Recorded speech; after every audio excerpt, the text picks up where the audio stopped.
Dear students, आज के इस लेक्चर में हम chapter number 7 company meetings part 1 की एक्सरसाइज का question number 6 justify the following statements and answer the following solve करने वाले हैं। तो इसका एक्सप्लेनेशन स्टार्ट करने से पहले मैं आप सभी से रिक्वेस्ट करूंगी कि अगर अभी तक आपने चैनल को सब्सक्राइब नहीं किया है तो जल्दी से चैनल को सब्सक्राइब कर बेल आइकन बटन को प्रेस कीजिए ताकि आपको लेटेस्ट वीडियो के नोटिफिकेशंस मिलते रहे। वीडियो को लाइक करना एंड शेयर करना नहीं भूलना है। डियर स्टूडेंट्स, आप लोगों के लिए रेगुलर वीडियोस नहीं लेके आ पा रही हूँ तो उसके लिए एक्सट्रीमली सॉरी। टाइम मैनेजमेंट नहीं हो पा रहा है, काफ़ी बिजी शेड्यूल जा रहा है। जितना जल्दी हो सकेगा जो आप लोगों का सिलेबस है वो तो मैं कवर अप करने की कोशिश करूंगी। यहाँ पे अभी क्वेश्चन नंबर 1 जो दिया है जस्टिफाई में, टाइम वेस्ट नहीं करना चाहती आप लोगों का। तो question number 1, meeting must be duly convened and properly constituted. Meeting जो है उसे कैरी ऑन करना है, प्रॉपरली उसे कॉन्स्टिट्यूट करना है।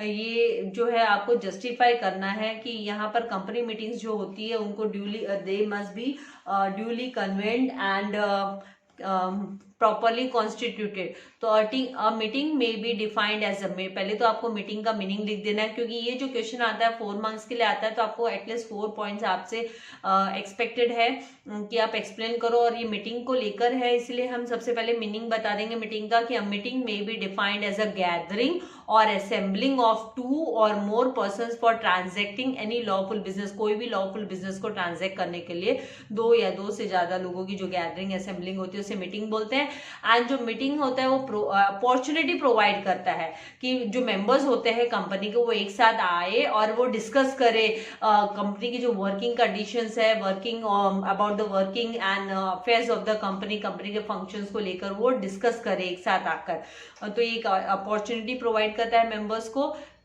Then meetings play a very vital role in management of joint stock company। joint stock company के लिए meetings जो है वो बहुत ही important होता है, important role play करता है ये क्योंकि इसमें meetings में important decisions लिए जाते हैं। as most of its decisions are made at the company meetings। ज़्यादा से ज़्यादा इसके जो decisions होते हैं वो company meetings में ही होते हैं, voting के according। majority win वाला हिसाब हो गया यहाँ पर। The business transacted at these meetings must be valid. जो भी बिजनेस ट्रांजेक्ट हो रहा है, मतलब जो भी बिजनेस ट्रांजेक्ट हो रहा है वो वैलिड बिजनेस होना चाहिए, लीगल बिजनेस होना चाहिए। Transacted at these meetings must be valid. Then a meeting becomes valid when it is duly convened. अगर अच्छे से इसको प्रॉपरली इसे जो है कैरी आउट किया जाएगा, कंडक्ट किया जाएगा, बुलाया जाएगा। कन्वेंट मतलब आप प्रॉपरली उसे ड्यूली आप एक प्रॉपर नोटिस भेजोगे मेंबर्स को एंड देन प्रॉपरली उसे कॉन्स्टिट्यूट करोगे एंड प्रॉपरली कंडक्ट करोगे in accordance with the provisions of the companies act. Companies act के तहत आप उसको मीटिंग को कैरी आउट करोगे and the articles of association, जो कंपनी के जो इंटरनल मैनेजमेंट को लेकर जो रूल्स एंड रेगुलेशंस मेंशंस होते हैं आर्टिकल्स ऑफ एसोसिएशन में, उसके अकॉर्डिंगली अगर वो बुलाई गई है मीटिंग, कन्वेन करना मतलब बुलाना हुआ, कन्वेंट एंड प्रॉपरली कॉन्स्टिट्यूटेड है और कंडक्ट की गई है अच्छी तरीके से, तो वो मीटिंग जो होती है वो वैलिड मीटिंग होती है। Hence meeting must be duly convened. इसलिए मीटिंग को जो है प्रॉपरली अच्छे तरीके से बुलाया जाना चाहिए नोटिस के साथ। सारे नोटिस में एजेंडा भी मेंशन होना चाहिए कि भी मीटिंग का एजेंडा क्या है, मीटिंग में क्या डिस्कस होने वाला है। आप लोगों को चाहिए तो डियर स्टूडेंट्स आप इसके स्क्रीनशॉट ले सकते हैं। नेक्स्ट पर मूव करते हैं हम। नेक्स्ट क्वेश्चन यहाँ पर है कि chairman is responsible for proper conduct of meeting. तो कंपनी जो है वो कंपनी का जो कारभार होता है, बहुत सारे जो पावर्स होते हैं वो चेयरमैन के हाथों में होते हैं। तो company act has given, company act ने उसे ये सारे राइट्स दिए हैं, पावर्स दिए हैं चेयरमैन को। एंड चेयरमैन को जो है has a power, chairman has the power to decide the priority of speakers. Speakers को प्रायोरिटी दिया जाए, उन्हें इंपॉर्टेंस दिया जाए, तो ये किसको देना है, किसको बोलने देना है, किसको नहीं बोलने देना है, तो ये सारे जो पावर होते हैं वो चेयरमैन के हाथ में होते हैं, वो ही डिसाइड करता है। Then chairman can prevent the use of improper language and behaviour of the member. Meeting के दौरान कभी कभी क्या होता है, कभी कभार कॉन्सिक्वेंसेस हो जाते हैं। जो एक मेंबर दूसरे मेंबर के साथ अगर इम्प्रॉपर लैंग्वेज यूज कर रहा है या मिसबिहेव कर रहा है तो उसको स्टॉप करने का काम जो है वो चेयरमैन करता है, क्योंकि चेयरमैन का ऑर्डर जो है सबको फॉलो करना पड़ता है। तो डिसिप्लिन एंड रूल के लिए चेयरमैन का होना जरूरी है। Then chairman can give ruling on point of order as well. अभी मतलब ये है ना, ऑर्डर दे सकता है अगर मेंबर्स का कंडक्ट एंड बिहेवियर प्रॉपर नहीं है तो chairman can rule them, can give them the order, और वो ऑर्डर सबको फॉलो करना पड़ता है। Thus the chairman has all the power to keep order and conduct the meeting properly, इसलिए उसके पास सारे के सारे पावर होते हैं, राइट्स होते हैं कि वो मीटिंग कंडक्ट कर सके, वो ऑर्डर दे सके। अभी ऑर्डर अगर नहीं दिया तो फिर बात कौन सुनने वाला है, वो बात है ना। ऑर्डरली मैनर में मीटिंग होनी चाहिए, कंडक्ट होनी चाहिए, क्योंकि मीटिंग का जो एजेंडा है उससे आउट ऑफ ट्रैक जाकर डिस्कशन ना हो, वो भी वो ध्यान रखता है। फिर उसके साथ में वो रूल्स एंड रेगुलेशंस भी फॉलो हो रहे कि नहीं हो रहे वो ध्यान रखता है। सबको इक्वल अपॉर्चुनिटीज प्रोवाइड करने का काम करता है ताकि अपने ओपिनियन सब लोग रख सके। तो मीटिंग का जो मेन मोटो है वो सॉल्व हो सके और Fairlie and impartially meeting carry out हो सके, तो उसके लिए सारे के सारे राइट्स जो है, पावर है, वो चेयरमैन को होते हैं। आपको चाहिए तो स्क्रीनशॉट ले सकते हैं डियर स्टूडेंट्स आप लोग।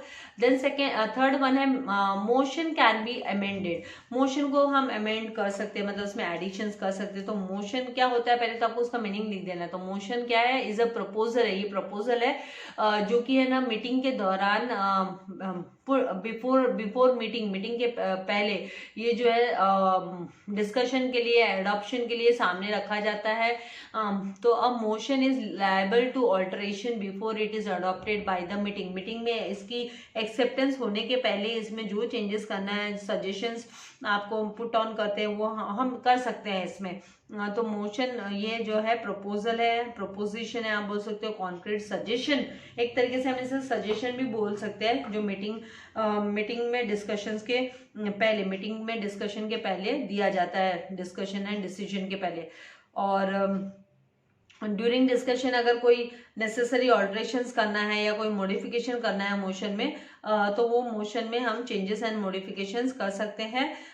तो यहाँ पर आपको वही आंसर में लिखना है कि amendment is an alteration. Amendment मतलब क्या, इज एनी ऑल्टरेशन, कोई भी alteration by a member to original motion. Original motion में when a motion is under discussion, ये एक बार पास हो गया तो फिर आप अमेंडमेंट नहीं कर सकते हो। जब अंडर डिस्कशन है तो इसमें अमेंडमेंट हो सकते हैं। तो किस टाइप के अमेंडमेंट्स किस टाइप के होंगे, तो यहाँ पर वो भी मेंशन है आंसर में कि amendments are generally move to alter original motion. Original motion को ऑल्टर करने के लिए अमेंडमेंट जो है वो कैरी आउट किए जाते हैं, जैसे कि adding some few words, new words, कुछ नए शब्द ऐड कर दिए, या डिलीटिंग सम वर्ड्स, कुछ वर्ड्स को जो प्रपोजल में लिखा है उसको डिलीट कर दिया, या रिप्लेसिंग सम वर्ड्स, या कुछ वर्ड्स को आप पूरा का पूरा मोशन को है ना मॉडिफाई नहीं कर सकते। आप कुछ वर्ड्स, यहाँ पे सम क्यों यूज किया गया है, ताकि आपको पता हो कि भाई आप कुछ वर्ड्स ऐड कर सकते हो, या कुछ वर्ड्स आपको डिलीट करने तो आप डिलीट कर सकते हो, या कुछ वर्ड्स को आप रिप्लेस कर सकते हो,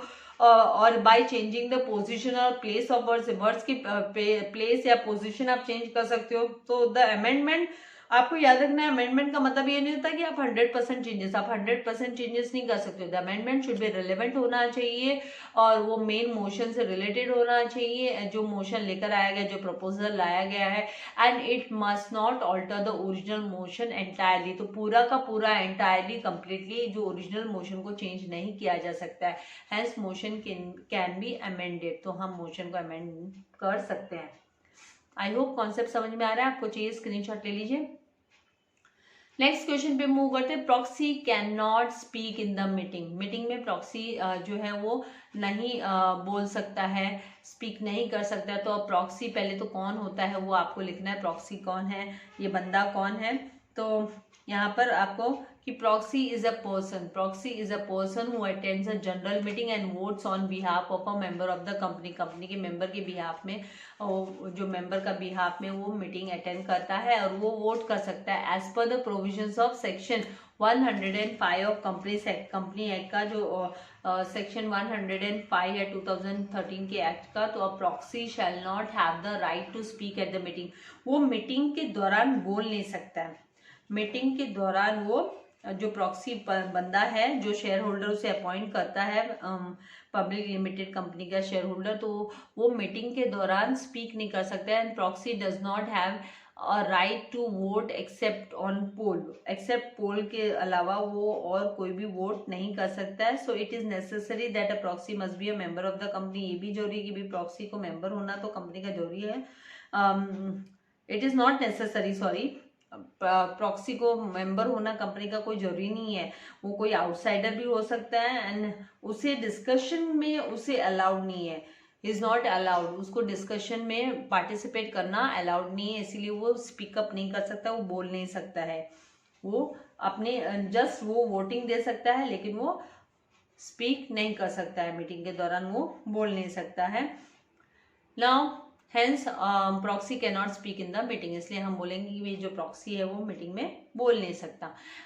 now notice is issue to the members for a meeting along with agenda, agenda के साथ में मतलब नोटिस इशू करते उस समय एजेंडा भी उसके साथ अटैच करना जरूरी होता है क्या, तो वो हमें लिखना है। तो हाँ, जॉइंट स्टॉक कंपनीज में क्या होता है, मीटिंग में क्या डिस्कस होने वाला होता है वो एजेंडा भेजा जाता है नोटिस के साथ में कि मीटिंग कब और कौन सी जगह पे और कब होने वाली है, डेट क्या है, डे कौन सा है। तो in a joint stock company ownership is different from management, management से ओनरशिप जो होती है वो अलग होती है, शेयर होल्डर्स होते हैं वो रियल ओनर्स होते हैं कंपनी के। So lot of decision is taken at the meetings of members, meeting members की मीटिंग के दौरान डिसीजन लिए जाते हैं। तो वाइल कंडक्टिंग सच मेंबर मीटिंग, जब मेंबर की मीटिंग्स रखी जाती है तो it is very important to inform them the date, time and place of meeting so that they can keep themselves available, ताकि वो अपने आप को अवेलेबल कर सके, मतलब वो लोग मीटिंग को अटेंड कर सके।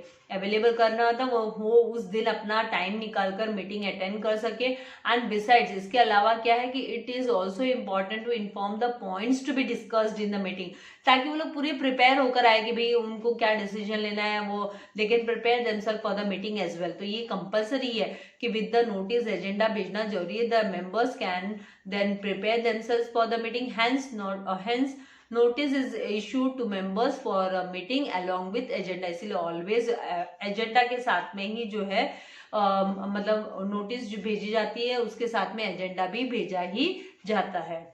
आई होप कॉन्सेप्ट आपको समझ में आ गया, इसके स्क्रीनशॉट ले सकते हैं। तो इसके साथ ही अभी ये जो लास्ट आपका क्वेश्चन है, question number 7, answer the following, फिर आपका ये जो चैप्टर है वो मैंने थरोली आपको इसकी सोल्यूशन प्रोवाइड कर दी है। तो इसमें फर्स्ट क्वेश्चन के आंसर द फॉलोइंग क्वेश्चंस में explain the powers and duties of chairman, chairman की पावर्स एंड ड्यूटीज क्या है। तो पावर्स ऑफ चेयरमैन क्या होता है कि वो मीटिंग ऑर्डर एंड कंडक्ट करने के लिए, meeting to keep order and conduct the meeting properly, मतलब उसका पावर है कि वो मीटिंग को अच्छे से कंडक्ट कर सके, कैरी आउट कर सके, प्रॉपरली कैरी आउट कर ले। Then to decide the priority of speakers की भाई कौन किसको वो है ना प्रायोरिटी दे स्पीक करने के लिए मीटिंग के दौरान। Then to maintain relevancy and order in debate, debate जब हो रहा है मेंबर्स के बीच में तो उसमें रेलेवेंट टॉपिक पर हो, ऐसा नहीं आलतू फालतू कुछ भी डिस्कशन हो, ऐसा नहीं होना चाहिए, ऑर्डर में हो।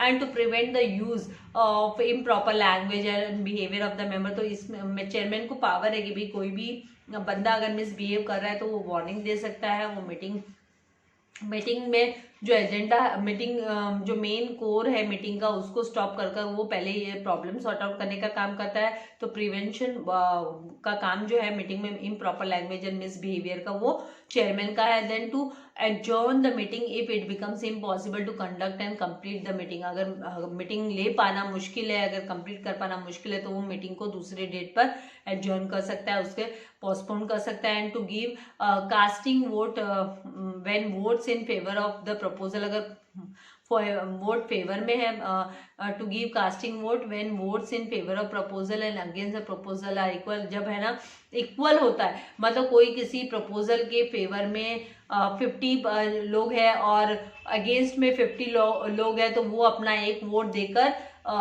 एक्सेप्टेंस दे सकता है या उसे प्रपोजल को वो कैंसिल करवा सकते हैं, भाई प्रपोजल अनएक्सेप्टेड हो गया कर तो वो अपनी एक्सेप्टेंस दे सकता है फॉर इन द फेवर और अगेंस्ट द प्रपोजल, उसका एक वोट काउंट हो जाएगा फिर जब इक्वल होता है तब। To declare the result of voting का डिक्लेयर रिजल्ट का को डिक्लेयर करने के लिए का पावर जो होता है चेयरमैन के हाथ में होता है। And to give ruling on point of order, कोई भी समय पर जब अगर कोई ऑर्डर देना है मेंबर्स को मीटिंग के दौरान कुछ बोलना है तो वो पावर जो है वो चेयरमैन के पास होता है। Then duties of chairman, chairman की ड्यूटी क्या होती है, तो to see the meeting is properly convened and constituted, meeting अच्छे से बुलाई गई है क्या, अच्छे से कैरी आउट हुई है क्या, ये उसकी ड्यूटी है। To see the proceeding of the meeting, meeting किस तरीके से प्रोसीड करिए, कैरी आउट हो पा रही है, प्रॉपर मैनर में जा रहा है कि नहीं जा रहा है, as per the articles of association हो रहा है क्या, as per the companies act 2013 हो रही कि नहीं हो रही है meeting. Then to see that the items are discussed according to agenda, जो भी पॉइंट्स है वो एजेंडा के हिसाब से, जो मीटिंग में डिस्कशन वाले पॉइंट्स है वो एजेंडा के अकॉर्डिंग है कि नहीं है। Then to maintain order in the meeting, meeting में ऑर्डर एंड डिसिप्लिन मेंटेन करने का काम, सब काम ऑर्डर में हो। To declare the result of voting, voting का रिजल्ट अंडर डिक्लेयर करने का काम जो है वो किसका होता है, चेयरमैन का होता है। Then to see the proper and correct minutes are entered, proper and correct minutes enter हुए कि नहीं हुए मिनट्स बुक में, एंड फिर उसको साइन करना, वो भी ये जो काम है ये भी किसका है, ये चेयरमैन का ही होता है। जैसे कि प्रॉपर अभी यहाँ पे सारे हमने पॉइंट्स यहाँ पर पढ़ेगी, जैसे पावर्स को लेकर है कि भाई वो पॉइंट ऑफ ऑर्डर वगैरह है। देन आपका कास्टिंग वोट का हो गया, एडजर्न मीटिंग का राइट हो गया। पॉइंट ऑफ ऑर्डर का एक्चुअली इसमें मीनिंग क्या होता है कि जब कोई मेंबर क्वेश्चन रेज करता है किसी पॉइंट को लेकर, रिगार्डिंग कोई भी पॉइंट, तो उसे है ना कंसिडर करना, consider to be irregular in the conduct of meeting. तो सम पॉइंट क्या होता है कि वो इरेगुलर है, तो वो अटेंशन ड्रॉ करने के लिए क्या कर सकते हैं, ऑर्डर दे सकता है। Point of order is raise to draw attention of the chairman to some irregularity, अगर कोई इरेगुलरिटी हो रही है तो वो पॉइंट ऑफ ऑर्डर को वो हैंडल करना, उसको कंट्रोल करना। अगर कोई जैसे मैंने आपसे बोला कि कोई बात इम्प्रॉपर लैंग्वेज वगैरह हो या पॉइंट आउट ऑफ ट्रैक जा रही है मीटिंग, तो फिर वो कंट्रोल करने का काम, रूल करने का काम जो है चेयरमैन का होता है। तो उसी तरीके से उसकी ड्यूटीज भी होती है कि वो उसे साइन भी करना पड़ेगा कि प्रॉपरली एंड करेक्ट मिनट्स पर सब एंटर किया गया है क्या मिनट्स बुक में, और प्रॉपरली साइन हुआ है, एंड उसको बाद में साइन भी करना पड़ता है। Then to act in the best interest of meeting, meeting के मीटिंग अच्छे से कैरी आउट हो, तो उसके लिए उसको वो क्या कर सकता है, क्या एक्शंस ले सकता है, उसकी ड्यूटी है चेयरमैन की to deal with all incidental questions which arise at the meeting, meeting के दौरान अगर कोई इंसिडेंटली कोई क्वेश्चंस अराइज होते हैं तो उन्हें कैसे टैकल करना है, कैसे हैंडल करना है, ये भी उनकी ड्यूटी है, कैसे उनसे डील करना है। आई होप आपको कॉन्सेप्ट समझ में आ रहे हैं। चाहिए तो आप स्क्रीनशॉट ले सकते हैं इसकी, अदरवाइज सारा टेक्सचुअल आंसर्स ही आपको टेक्स्ट बुक में मार्क कर लेना है। Explain the different methods of voting, voting के डिफरेंट मेथड्स कौन से हैं। तो टू वोट मीन्स क्या, to express opinion in a formal way, formal way में आप अपना ओपिनियन दे रहे हो। तो after discussion on motion, motion पे डिस्कशन के बाद में मीटिंग में क्या होता है, वोटिंग का प्रोसीजर आता है। It is to put to vote for knowing the opinion of the members, भाई मेंबर्स का ओपिनियन क्या है अबाउट एनी डिस्कशन, जो भी पॉइंट है। तो voting is necessary to ensure the sense और ट्रेंड ऑफ द मीटिंग, भी मीटिंग का ट्रेंड जो है वो आपका कैसे है कि वो वोट जो है वो फेवर में है क्या, अगर कोई मोशन है, कोई प्रपोजल है तो उसके फेवर में है या उसके अगेंस्ट में है। Each share holder has the right to vote on each motion in lawful manner, lawful manner में हर एक मेंबर को जो है शेयर होल्डर को वोट करना अलाउड है। इसके लिए बहुत सारे मेथड्स जो है वो फॉलो किए जाते हैं। तो methods of voting, voting by vote, voice, voice के हिसाब से वोटिंग, मतलब आपको खाली यस एंड नो बोलना है, आपको यस एंड नो बोलना है, और on the basis of volume of voice ना डिसीजन लिया जाता है। लेकिन ये वाला जो है रेयरली, ये वाली जो वोटिंग बाय वॉइस वाला मेथड रेयरली यूज होता है, क्योंकि क्या होता है कि कभी कभी जो वॉइस होती है वो क्लियर नहीं होती है, इससे क्लियर आइडिया नहीं लगता कि भाई कितने मेजोरिटी ऑफ वोट्स है वो यस के लिए हुए और कितने मेजोरिटी ऑफ वोट जो है वो नो के लिए हुआ है। Then second, voting by division. तो अंडर दिस मेथड क्या होता है कि प्रेजेंट मेंबर्स जो होते हैं are divided into two group, दो ग्रुप में उनको डिवाइड किया जाता है, और फिर मेंबर्स जो फेवर में है एंड जो अगेंस्ट है मैटर के डिस्कशन पॉइंट के अगेंस्ट एंड फेवर में है, तो उनको डिफरेंट रूम्स में भेज दिया जाता है। And then the trend of the meeting is ensured by counting, और फिर बाद में काउंट किया जाता है कि भाई कितने लोग फेवर में और कितने फेवर में नहीं है। चेयर और उसके बाद में चेयरमैन जो है वो डिक्लेयर करता है रिजल्ट, मीटिंग का जो वोटिंग का रिजल्ट है वो डिक्लेयर करता है as per the section 110। Voting by show of hands, हाथ दिखाकर वोटिंग, तो ये show of hands under section 107। This method is used in general meetings of a company. Company की जो जनरल मीटिंग्स होती है उसमें ये जो है मेथड यूज होता है, voting by show of hands. भाई आप अपना हाथ दिखाकर अपना यस एंड नो जो है वो आप प्रेजेंट कर सको। तो यहाँ पर शो बाय हैंड्स।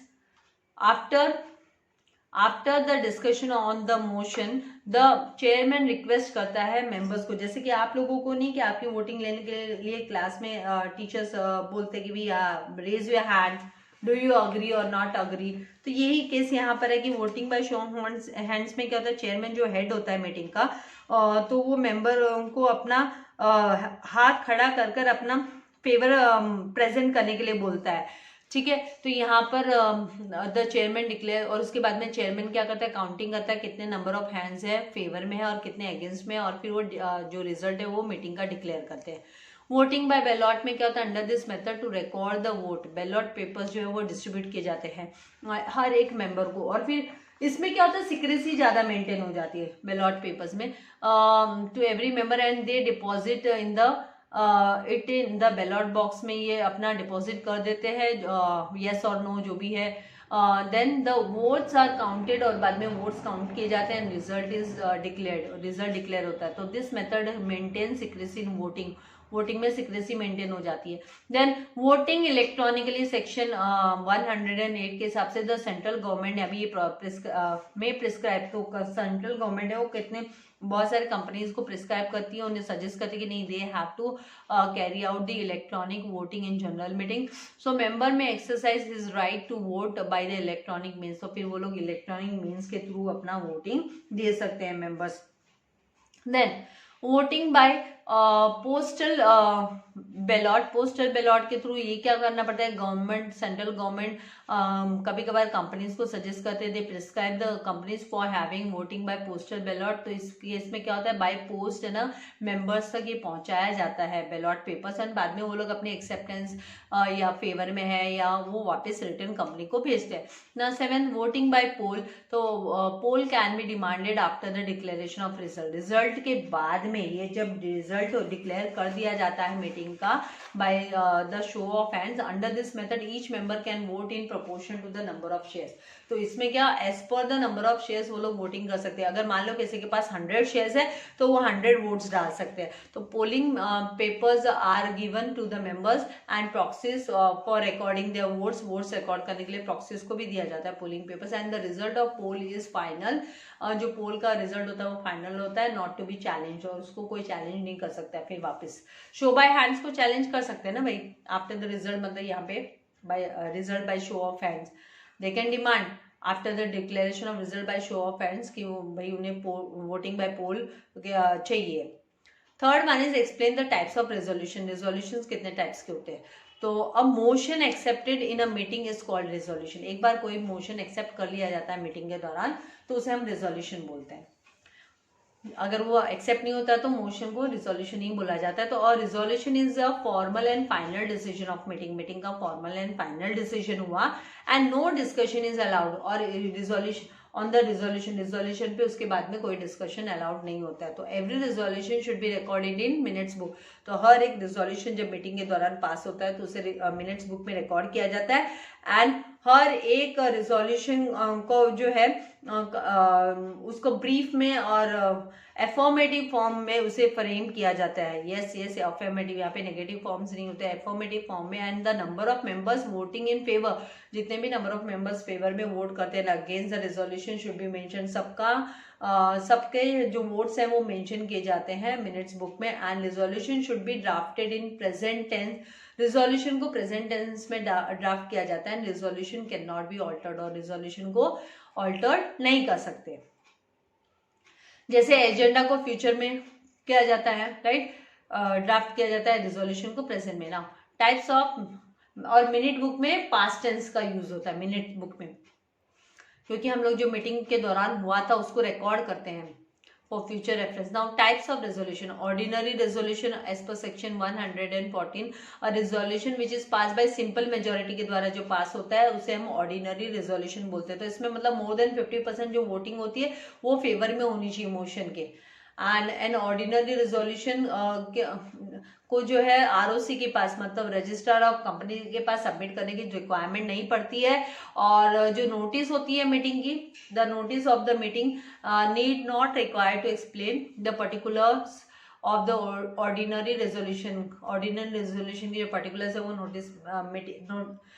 नोटिस में मेंशन करना जरूरी नहीं है। The notice of the meeting need not be require. For example approval of statutory report का अप्रूवल हो गया या ऑल्टरेशन ऑफ शेयर कैपिटल हो गया, तो इसको ऑर्डिनरीली इसको हम पास कर सकते हैं, रिजोल्यूशन पास हो सकता है ऑर्डिनरी रिजोल्यूशन में। नाउ डिक्लेरेशन ऑफ डिविडेंड हो गया, approval of directors, auditor report and final accounts, election of directors and appointment of secretary and auditor and fix there consideration etcetera. Consideration मतलब उनके salary वगैरह fix करने से लेकर सारे काम जो है ऑर्डिनरी रेजोल्यूशन के दौरान होता है।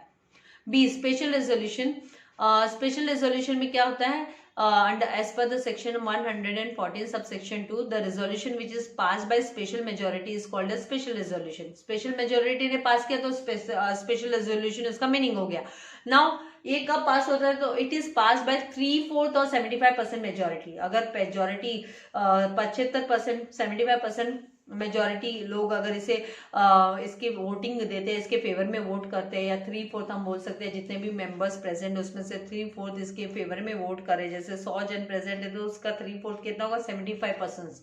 Okay, so the number of votes in favour of motion should be 3 times number होने चाहिए ना वोट के, of the votes cast against the motion. Motion के अगेंस्ट जितने वोट है उससे 3/4 टाइम्स ज्यादा होने चाहिए। So purpose of passing a special resolution का पर्पस क्या है, should be mention in the notice of meeting. तो मीटिंग के नोटिस में इसको हमें क्यों भाई आपने स्पेशल रेजोल्यूशन पास किया तो मेंशन करना पड़ता है। ऑर्डिनरी रेजोल्यूशन में हम लोग नहीं मेंशन करते हैं कि भाई क्यों पास कर रहे हैं, उसका पर्पस क्या है, वो हम नोटिस में नहीं देते, लेकिन स्पेशल रेजोल्यूशन में नोटिस में मेंशन करना जरूरी होता है। Now a special resolution is passed in general meeting only. ये जनरल मीटिंग के दौरान नहीं होता है। Notice of special resolution has to be given to the members, और इसके नोटिस है ना मेंबर्स को 21 दिन पहले पहुंचानी पड़ती है मीटिंग की, before the meeting.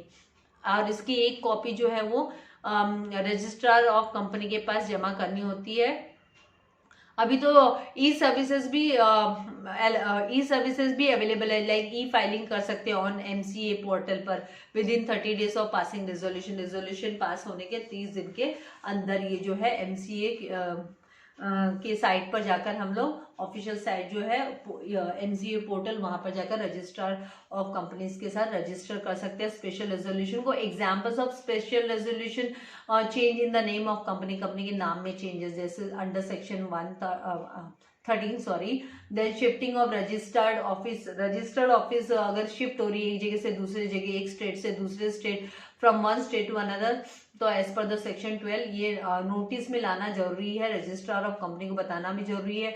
Then alteration in the object clause of company, company के ऑब्जेक्ट क्लॉज में उसका ऑब्जेक्टिव क्या है। ऑब्जेक्ट क्लॉज क्या होता है, जिसमें पूरे कंपनी के ऑब्जेक्टिव जो हम बोलते हैं ना मिशन, वो मेंशन होते हैं। Then reduction in the authorised share capital of the company, company के ऑथराइज्ड शेयर कैपिटल में रिडक्शन अगर कोई हो रहा है तो। And fifth, alteration in the articles of association of company as per the under section 14। Under section 14 के हिसाब से जो आर्टिकल्स ऑफ एसोसिएशन में जो भी ऑल्टरेशन है उसके लिए स्पेशल रेजोल्यूशन पास करना जरूरी है। तो आई होप आपको कॉन्सेप्ट अच्छे से समझ में आया है। और इसके साथ ही जो है आपका ये जो चैप्टर नंबर 7 है, इसके सारे एक्सरसाइज के सॉल्यूशन मैंने आप लोगों के लिए अपलोड कर दिए। पहले प्रीवियस वीडियोस नहीं देखे तो आप है ना प्लेलिस्ट में जाके चेक कर सकते हैं। चैनल सब्सक्राइब नहीं किया तो सब्सक्राइब कर बेल आइकन बटन जरूर प्रेस कर लीजिएगा, ताकि लेटेस्ट वीडियो के नोटिफिकेशंस आपको मिलते रहे। Do like and share. Thank you very much. God bless you all.